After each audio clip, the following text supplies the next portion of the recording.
खऱ्या बातम्या वेगाने, आवाज तुमच्या हक्काचा. अहिल्या न्यूज 24 आवाज सातपुड्याचा. सुनगाव येथे तरुणाची गळफास घेऊन आत्महत्या. आत्महत्येस प्रवृत्त केल्याप्रकरणी संशयितावर गुन्हा दाखल. जळगाव जामोद प्रतिनिधी. सुनगाव तालुका जळगाव जामोद जिल्हा बुलढाणा येथे एका 29 वर्षीय तरुणानं गळफास घेऊन आत्महत्या केल्याची धक्कादायक घटना 19 फेब्रुवारी रोजी दुपारी उघडकीस आली.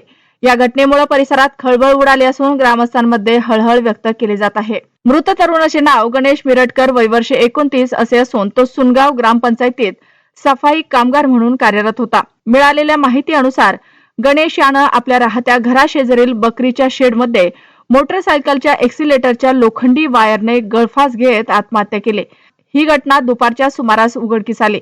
दरम्यान मृतकाच्या आईनं पोलिसांकडे दिलेल्या फिर्यादीत असा आरोप केला आहे की सोन्याच्या वाटपावरून आरोपी रवी धुळे हा सतत धमक्या देत होता. या मानसिक त्रासाला कंटाळून गणेशनं हे टोकाचं पाऊल उचलले असा गंभीर आरोप करण्यात आला आहे. घटनेची माहिती मिळताच पोलिसांनी घटनास्थळी धाव घेत पंचनामा केला व मृतदेह शवविच्छेदनासाठी पाठवण्यात आला. या प्रकरणी भारतीय न्याय संहिता BNS कलम 108 व 351(2) अन्वये संशयित आरोपी विरुद्ध गुन्हा दाखल करण्यात आला आहे.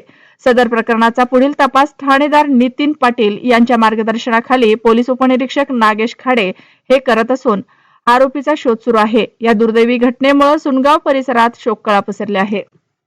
सत्य, वेग आणि विश्वासाचं नवं नाव अहिल्या न्यूज 24 आवाज सातपुड्याचा. आजच सबस्क्राईब करा आणि पहा बातम्या तुमच्या भाषेत, तुमच्या शैलीत.